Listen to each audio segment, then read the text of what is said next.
mengenai kedudukan ataupun personality Francis Light. Mungkin saya cerita sikit lah mengenai latar belakang dan sebagainya. Francis Light duduk di Kepulauan Melayu selama 23 tahun. Dia keluar daripada Britain dan dia belayar ke India. Dan lepas belayar ke India, dia bukan di Navy, dia bukan Captain pun. Dia bukan Sir pun. Saya tak tahu kat mana Sir Francis Light ataupun Captain Francis Light tu mai. Dia hanya seorang pegawai rendah. Sebenarnya bukan Captain. Dan dia bekerja di bawah syarikat di Madras, Jordan Sullivan and De Silva. Syarikat itu adalah syarikat perdagangan untuk membekalkan barang-barang dagangan lah, daripada Kepulauan Melayu, daripada kawasan-kawasan saya cakap ni lah. Saya sebut Kepulauan Melayu sebab saya nak tekankan Kepulauan Melayu sebenarnya. Saya tak mau tekankan Nusantara ataupun Southeast Asia, tapi Kepulauan Melayu sebagai satu entiti, sebagai satu sociological, historical reality dan sebahagian daripada dunia Melayu. Ini penting, sebentar lagi saya akan terangkan lah. Jadi Francis Light ni dikatakan sebagai country trader dengan runcit, dan kepribadian dia dalam niat dia nak cari tempat-tempat yang mana dia boleh berdagang, mencapai kekayaan dan sebagainya. Jadi dia telah pergi ke Phuket, di Talang Phuket. Di Talang tu ada banyak talang letters, perhubungan dan komunikasi Light. Dan lepas itu Light juga pergi ke Aceh.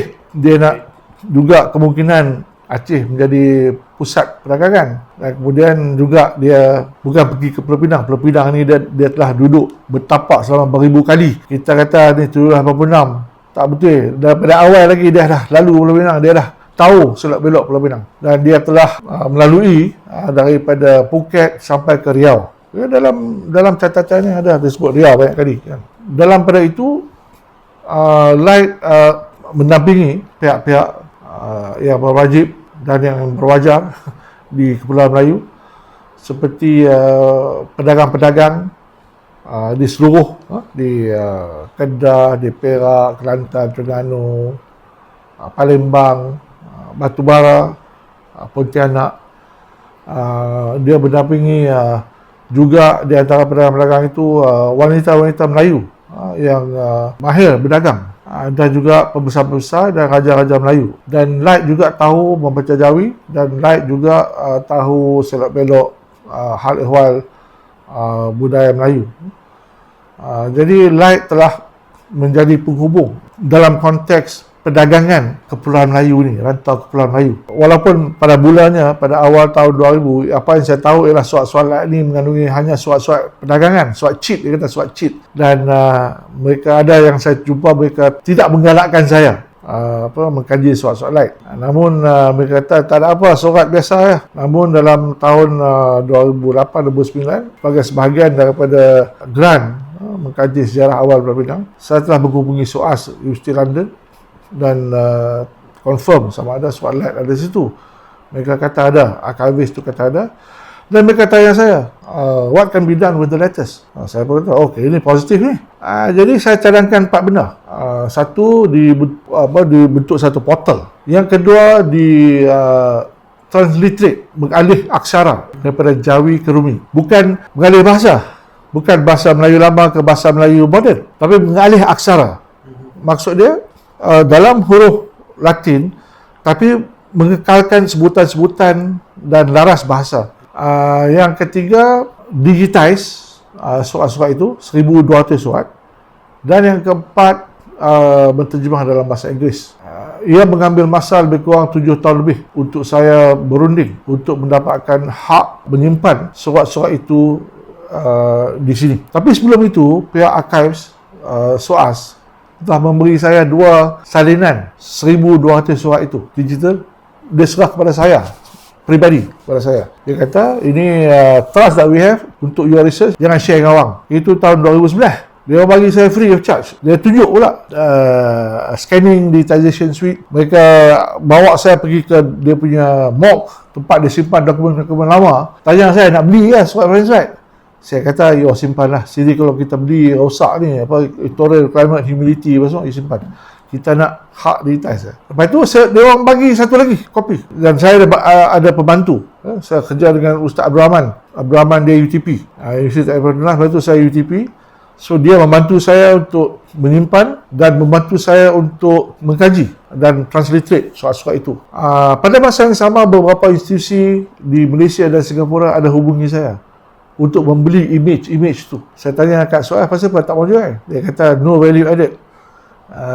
Okey, tak apa. Jadi saya kata, apa value yang saya boleh beri kepada Spotlight?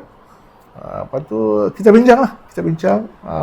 And then diorang, pihak-pihak di sini dan di Singapura tanya, saya kata saya tak boleh jual. Sebab surat lain ni bukan hak saya. Surat-surat fizikal ni bukan hak saya. Itu hak archives, bukan hak saya. Lepas tu saya kata, you pergi ke Suaz sana, kata datang ke saya. So lama-lama mereka pun sengap lah. Lepas itu ramai daripada sejarawan di Malaysia duduk gaduh. Mereka tidak dapat akses kepada Spotlight. Walhal bila saya pergi sana, saya dapat akses 1,200 surat. Dia cerita dia macam saya nak pergi menggali perak, saya dapat emas. Itulah. Itu cerita dia. Saya pun tak sangka mereka telah memberi saya hak. Tapi saya kata, hak ini untuk saya. Dia tidak akan benefit orang lain. Saya tak mahu itu. Dan ramai di antara tahun 2010 sampai 2017 hubungi saya untuk dapatkan hak. Kemudian bila saya masuk USM, saya telah mengaturkan MOA, Memorandum of Agreement, di antara SOAS dan USM untuk mendapatkan hak surat itu dan masuk ke USM. Kerana akhir sekali, selepas saya banyak berteringkah dan berhujah dengan mereka, mengapa lambat? Sebab mereka menganggap di kolonial, mentality British. Ini for the record lah. Mereka menganggap mereka ni masih lagi penjajah. Jadi ada seorang profesor di SOAS telah menyekat perolehan surat itu untuk saya. Dia kata itu dia punya. Dan dia juga telefon saya. Masa tu dia dekat Brunei.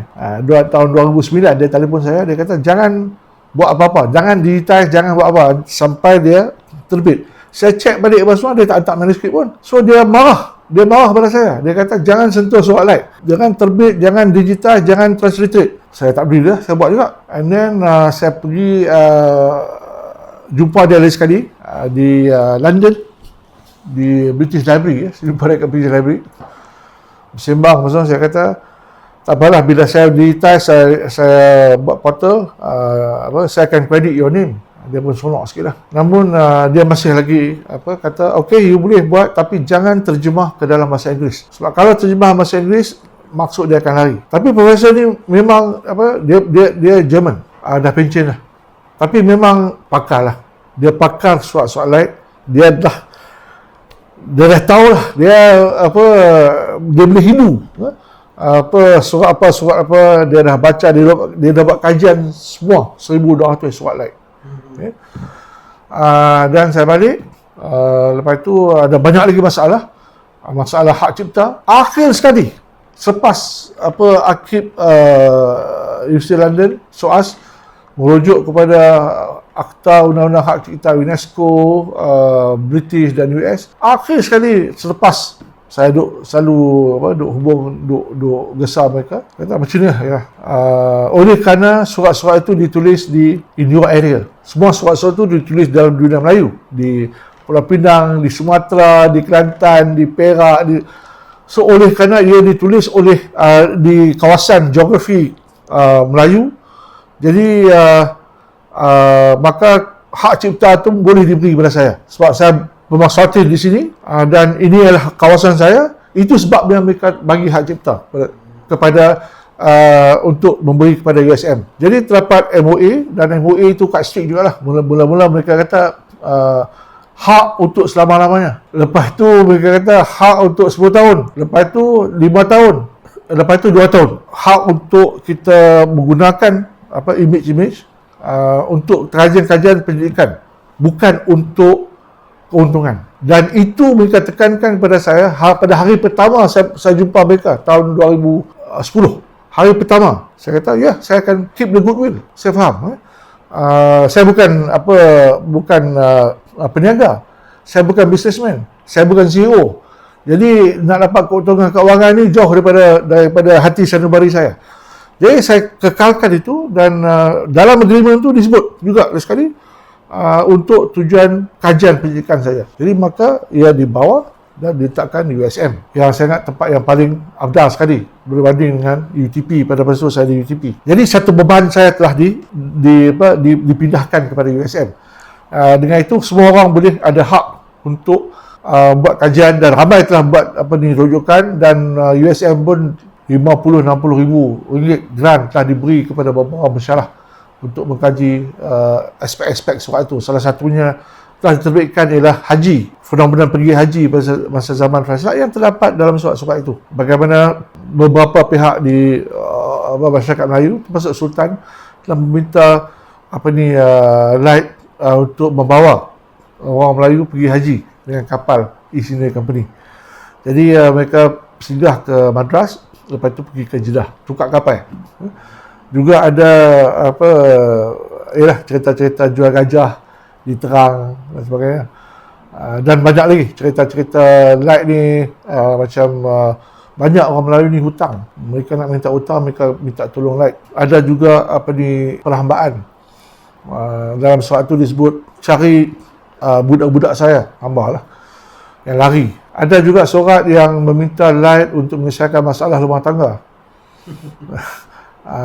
Dan itu di antara kisah-kisah. Surat-surat tu pendek saya. Ada yang panjang. Ada panjang, volume 2 tu panjang. Dia mengenai ini surat-surat suku-suku batubara dan Minangkabau. Kalau kita lihat surat-surat itu, asalnya surat-surat itu dinamakan surat Marsden. Marsden ni is Scottish punya scholar, British scholar, Scottish scholar lah yang mengkaji Sumatera. Bila Light meninggal 1794, kita tak tahu apa jadi, tiba-tiba surat itu ada di London, dan surat itu dibeli oleh, tak salah, Marsden. Dia beli dalam auction. Surat itu was auction. Auction Melayu tu lelang. Surat itu dilelong, dibeli oleh Marsden. Marsden meninggal, balunya telah menyerahkan surat itu ke King's College 1826, tak silap. Jadi ia dikumpulkan dalam kertas-kertas yang tidak dijilid sebagai Marsden letters. Kemudian ditukar kepada Light letters, dan lepas itu diserahkan kepada School of Oriental and African Studies tahun 1916. Apabila School of Oriental and African Studies dijadikan, dan selepas itu hanyalah surat-surat itu dijilid dan dipeliharakan. Kalau kita tengok surat itu 12 volume, ada yang 3 kaki panjang, ada yang macam ni. Tapi umumnya dia punya jilid ni besar ni. I think A3 jilidnya, 11 jilid. Dan di situlah mereka buat digitize, dan kita dapat. Dan surat itu mengandungi surat-surat daripada seluruh Kepulauan Melayu, daripada yang saya sebutkan tadi. Jadi timbul dalam surat itu permintaan Pulau Pinang.